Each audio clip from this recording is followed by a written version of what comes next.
What's good?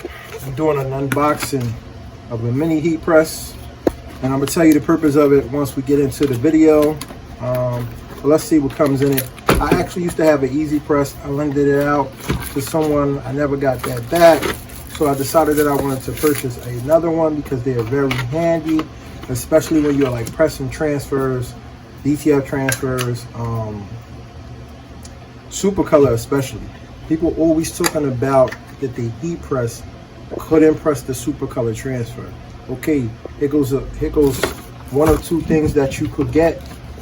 This one is a mini iron right here. I got this from off of Amazon. I actually saw it in someone else's YouTube video, and they was using it to press hats, which to be honest is very good for transfers for hats. This one is also probably good. We're gonna try it out today and see how it works. It doesn't have like a temperature setting like a normal heat press. It's gonna go 1, 2, or 3 temperatures that you could press it at, basically. So this video was pertaining to pressing neck labels. So we took the tag out, and now we want to put our branding in. So one way to do that is a DTF transfer or a screen print transfer. This screen print transfer I got from FMExpressions. I ordered a gang sheet of screen print transfers, and boom, this is what I got.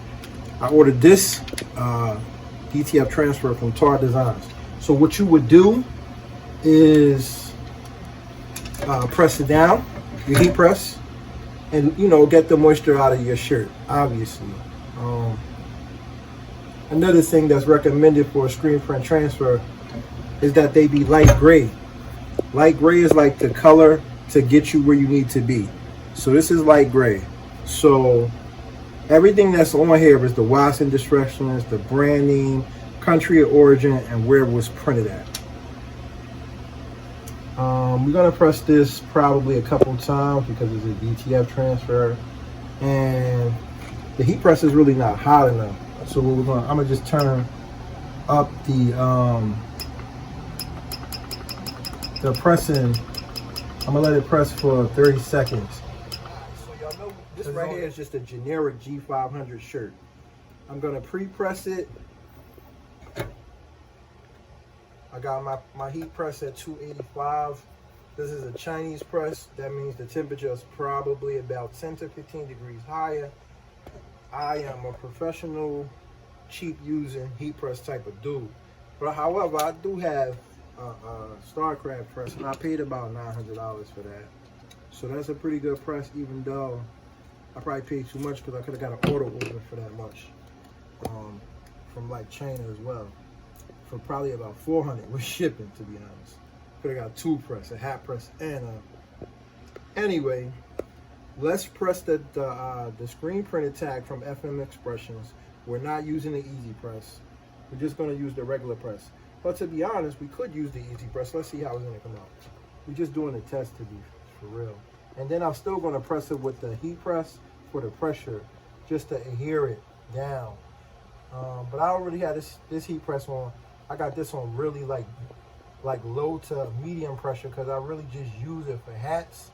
And if you don't want to put burn marks in your hats, what you do is press with low to medium pressure, and then you won't have no scorching on your hats. It doesn't matter what kind of heat press you use.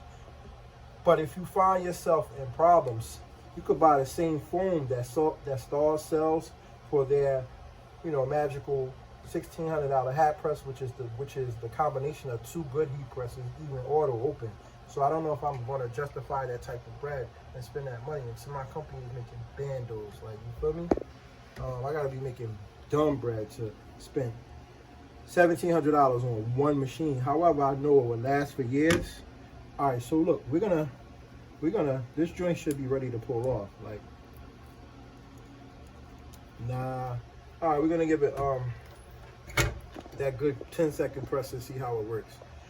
I really just didn't put a lot of pressure because I couldn't get my hand under this hat press. I didn't want to burn myself.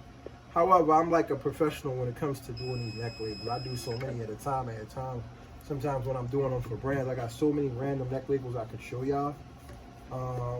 I'm just doing this to be a stalker. but you just do that quick peel, and boom, there goes your neck label.